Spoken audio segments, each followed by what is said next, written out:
Bonjour, alors les fonds en euros c'est bien, mais ça ne rapporte plus grand-chose et surtout la fiscalité s'alourdit de plus en plus. Alors que faire? Réponse sur ce plateau avec Quentin Nanceau d'Adequity et Benoît Lombard du cabinet indépendant Witam. Benoît, bonjour. Bonjour Bogdan. Vous allez bien? En pleine forme. Quentin, bonjour. Bonjour Bogdan. Merci à vous d'être sur ce plateau et la première question va être pour vous. Adequity, ça va? Adequity va bien. Une très belle année 2013 pour Adequity avec près de 500 millions d'euros collectés. Donc une année record pour Adequity et j'en profite pour remercier tous nos partenaires qui nous ont fait confiance cette année. Alors Quentin, vous avez souhaité faire venir Benoît parce que, en fait, pour vous, il y a un problème fiscal aujourd'hui. Et ce problème fiscal, Benoît? Problème fiscal pour ceux qui bénéficient du plafonnement d'ISF. Je rappelle que la somme des impôts, impôts sur le revenu, ISF, prélèvements sociaux, ne doit pas excéder 75% des revenus pris en considération au sens du plafonnement d'ISF. La difficulté, c'est que l'année dernière, dans le cadre de la loi de finances pour 2013, le gouvernement a voulu, dans le terme revenus, prendre en considération des revenus non appréhendés par le contribuable, y compris ceux qui capitalisent au sein de contrats d'assurance vie ou de contrats de capitalisation, que ce soit des revenus qui proviennent de fonds en euros ou d'unités de compte.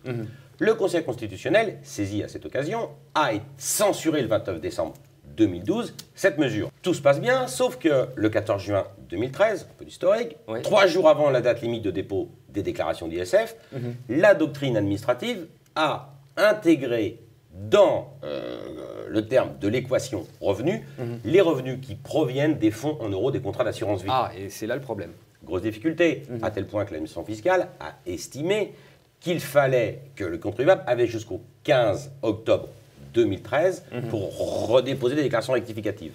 Doctrine qui paraît illégale au regard de l'article 885.5 bis du CGI. Doctrine qui paraît illégale pour nombre d'auteurs. Néanmoins, elle s'applique et s'impose aux contribuables. Donc on a un problème. Problème prégnant, car je rappelle juste que dans la loi de finances pour 2014, cette doctrine considérée comme illégale va avoir une base légale puisqu'elle va être intégrée dans cette loi de finances. Pour qu'on comprenne bien, donnez-nous un exemple. Un exemple très simple, quelqu'un, à des fins d'illustration, qui aurait 10 millions d'euros de patrimoine, là encore à des fins d'exemple, investi au sein d'un contrat d'assurance vie 100% sur un fonds en euros, paierait au titre de l'ISF 98 190 euros de cotisation avec le barème applicable au 1er janvier 2013.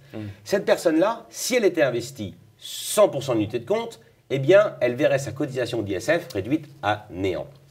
Voilà, donc là on comprend mieux, il y a un problème avec les fonds en euros et il faut aller vers les unités de compte. Et justement, c'est là que vous intervenez Quentin, parce que vous, des UC, vous en faites. Absolument, c'est quoi Bogdan. votre solution? Pour commencer, soyons clairs, il n'existe pas d'alternative à proprement parler aux actifs en euros. La solution est à trouver sur les unités de compte. Qui dit unité de compte dit prise de risque et prise d'un risque supplémentaire. Pour aller chercher du risque, on a aujourd'hui une gamme très défensive au sein de l'univers Adequity. Cette gamme, c'est la gamme rendement, avec un produit qui est décliné aujourd'hui pour la 10e version sur cette gamme, Adequity rendement janvier 2014. Un produit très simple, une formule très simple pour l'investisseur, avec une constatation de l'indice Eurostoxx 50 le 31 janvier 2014. Bien entendu, l'investisseur pourra investir au sein des contrats d'assurance vie sur le support avant le 31 décembre 2013 pour bénéficier du plafonnement.